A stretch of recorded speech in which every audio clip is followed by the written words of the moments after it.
یہ انسان کے اندر کی ساری حالت سے واقفیت رکھتے.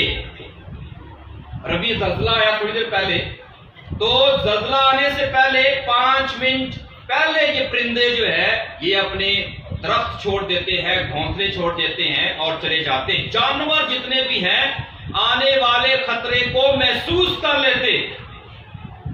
تو جب یہ محسوس کر لیتے ہیں تو وہ آپ کے اندر کو بھی جانتے ہیں. اندر تو خدا جانتا ہے، لیکن اس کے باوجود آپ کسی کو نقصان پہنچانے والے ہیں یا کسی سے پیار کرنے والے ہیں تو وہ پہچان کر آپ کے پاس آتے.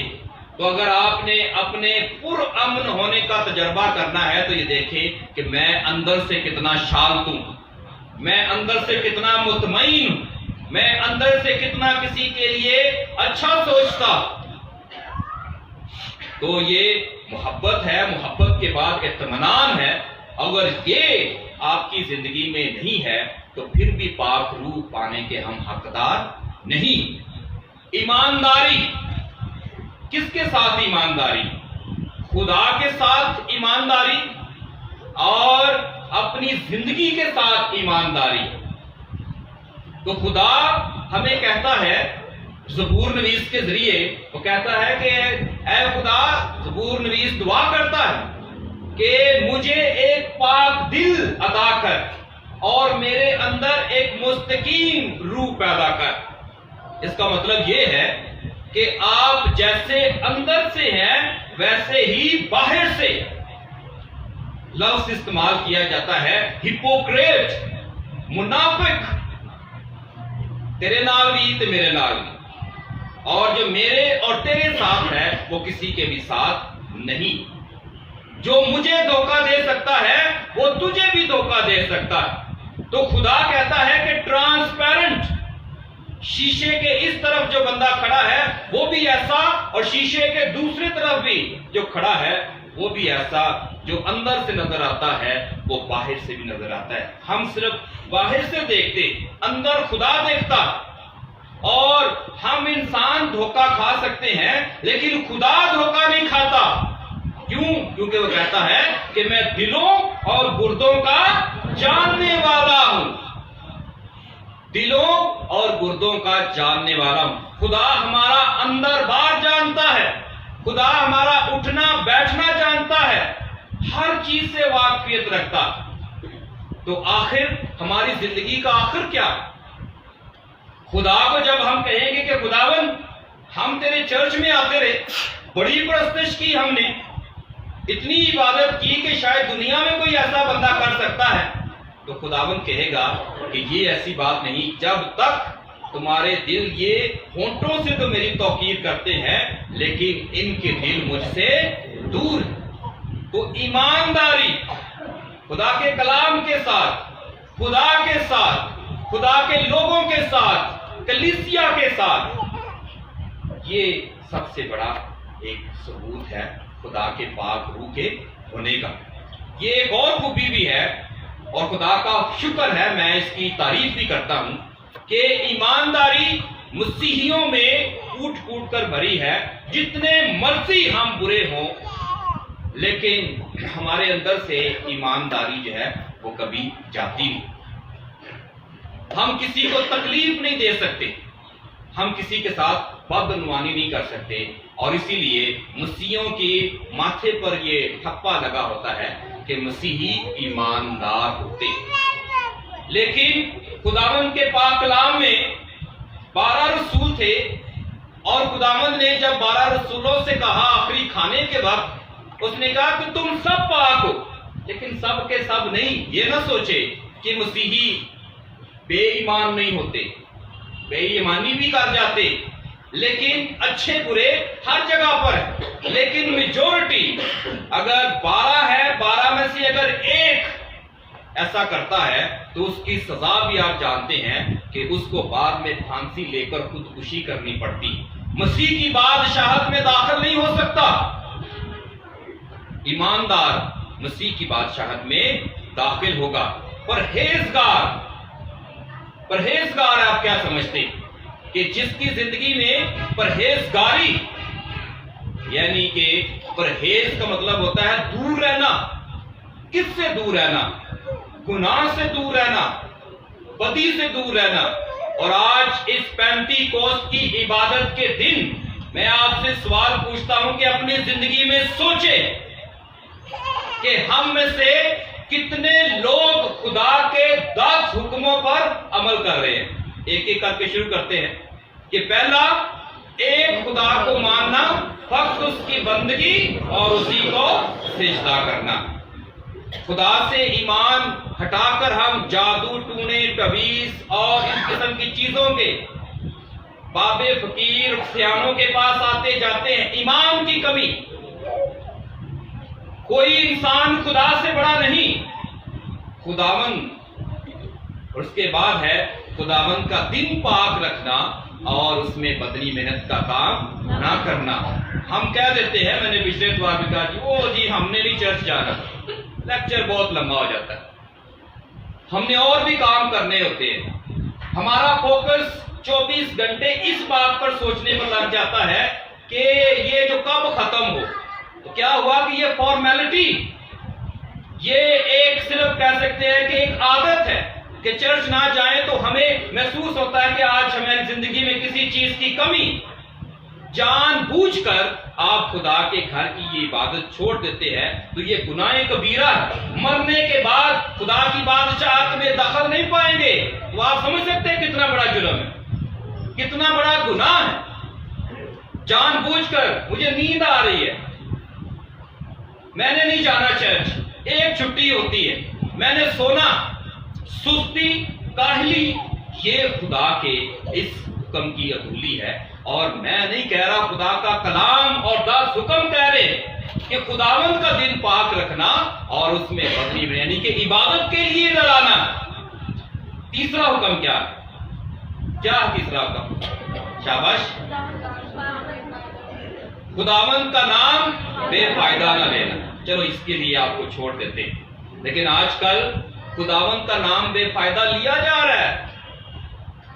اپنی بے گناہی ثابت کرنے کے لیے آج لوگ آپشن ڈھونڈ رہے ہیں۔ یہاں شہروں میں تو نہیں، لیکن جو گاؤں ہوتے ہیں وہاں پر لوگوں پر اکثر اوقات الزام لگ جاتے ہیں چوری کے۔ تو کہتے جی آؤ جی میں نیا دینا، پنجابی میں کہتے ہیں۔ نیا کیا ہے کہ چرچ میں جاتا ہوں، وہاں پر بائبل میرے سر پہ رکھو یا میں اس کے اوپر ہاتھ رکھوں اور میں یہ گواہی دوں گا کہ میں نے یہ کام نہیں کیا۔ تو قسم کھانا کسی چیز کی، اپنی ماں کی، اپنی بہن کی، اپنے بھائی کی، اپنے بچوں کی، تو اس قسم میں خداوند کا نام بھی بے فائدہ ہم لیتے ہیں۔ تو چوتھا، ماں باپ کی عزت کرنا۔ چلو یہ کہیں نہ کہیں آپ ایسا کر دیتے ہیں، ماں باپ کی عزت کرتے ہیں۔ صرف بات بتا رہا ہوں، آج کل ماں باپ کا فوکس کیا؟ بچوں کو اعلیٰ ایجوکیشن دینا، پیسہ مہیا کرنا، پوزیشنز دیکھنا کہ کون سے کالج، کون سی یونیورسٹی میں پڑھتے ہیں، لیکن یہ ساری جو دنیاوی تعلیم ہے اس سے ہٹ کر ہم بچوں کو کہتے ہیں نا کہ ماں اور باپ کی تربیت۔ کتنے لوگ ہیں جو اپنے بچوں کے اندر ہمدردی پیدا کرتے، اپنے بچوں کے اندر احساس پیدا کرتے؟ کتنے ماں باپ ہیں جو اپنے بچوں کو یہ سکھاتے ہیں کہ رشتے کتنے اہم ہیں، ہم رشتوں کے درمیان زہر اگلتے رہتے، یہ غلط، وہ برا، یہ برا۔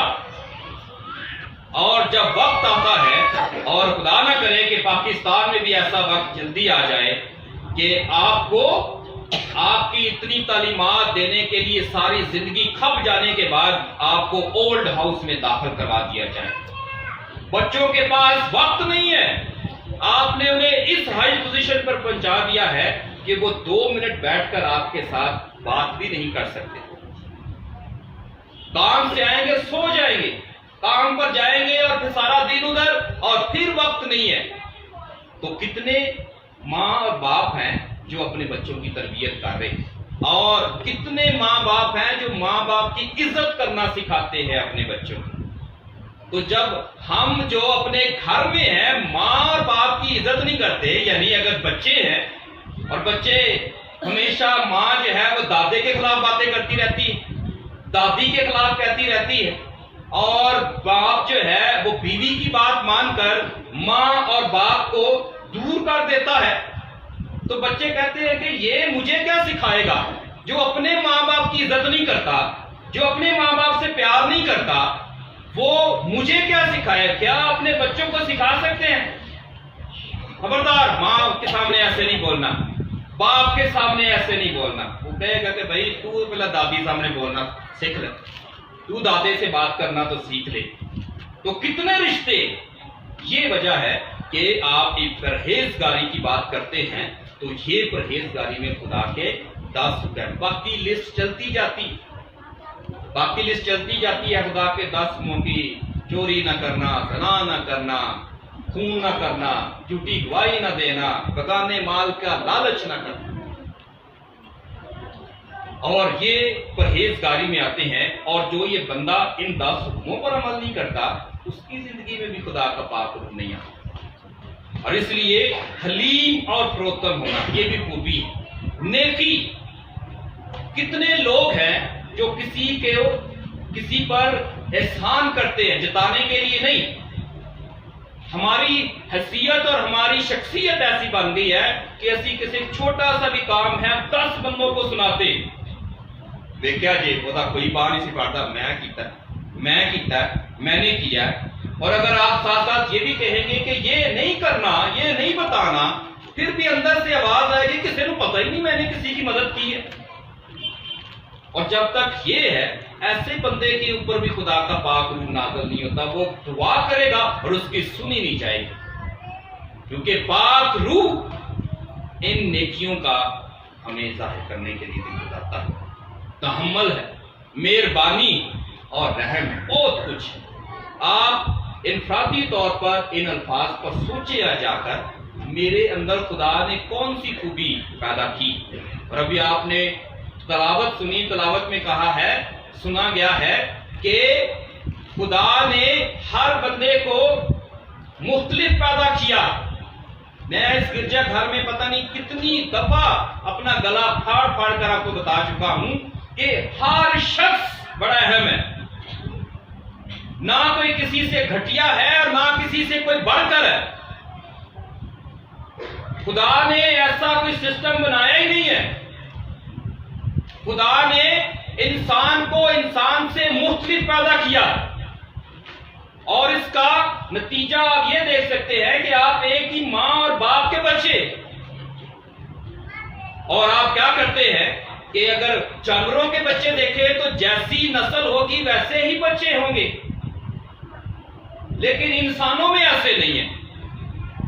انسانوں میں ایک ہی ماں کے بطن سے پیدا ہونے والے مختلف اشکال، شکلیں رکھنے والے بچے، کوئی غصہ کرنے والا، کوئی دھیما ہے، کوئی بہت ٹیلنٹڈ ہے تو کوئی تھوڑا سا اور چیز میں ایکسپرٹ ہے۔ تو یہ ساری چیزیں مل کر گلدستہ بناتے، خوبصورتی بناتے، اور جو چیز میری زندگی میں ہے کسی اور کی زندگی میں نہیں ہے، اور ہم اسے ڈی گریڈ کرتے ہیں کہ تیرے میں تو یہ قابلیت ہی نہیں۔ خدا نے اس کو اس کام کرنے کے لیے نہیں بنایا، خدا نے اسے کسی اور چیز کے لیے چنا۔ تو جو آپ کو دیا گیا ہے آپ نے وہ کرنا ہے، اور جو آپ کو نہیں دیا گیا اس کا مطلب ہے کہ وہ خدا نے آپ سے وہ کام لینا ہی نہیں ہے۔ تو خدا نے جان بوجھ کر انسانوں میں تفرقہ ڈالا، ان کی خوبیوں میں۔ وجہ کیا تھی کہ جب ایک بندے کے پاس ایک خوبی ہو تو سب جب مل کر ان خوبیوں کا استعمال کریں گے تو سارے اکٹھے ہوں گے اور اتحاد پیدا ہوگا۔ آپ اپنی زندگی پر بھی آج جا کر سوچیں کہ کتنی خوبیاں خدا نے مجھے دی اور کتنی مجھے نہیں دی۔ اگر آپ کسی کی خوبی پر انگلی اٹھاتے ہیں کہ اس کو نہیں ملی، تو کوئی دوسرا بھی آپ کی خوبی پر انگلی اٹھائے گا کہ اس کو بھی تو یہ نہیں ملی۔ بندہ انٹیلیجنٹ بہت ہے لیکن بدتمیز ہے، بندہ سوشلیبل بہت ہے، یعنی اس کے جو انٹر کنیکٹڈ ریلیشن شپ ہے، پی آر بہت زیادہ ہے، لیکن بڑا ہی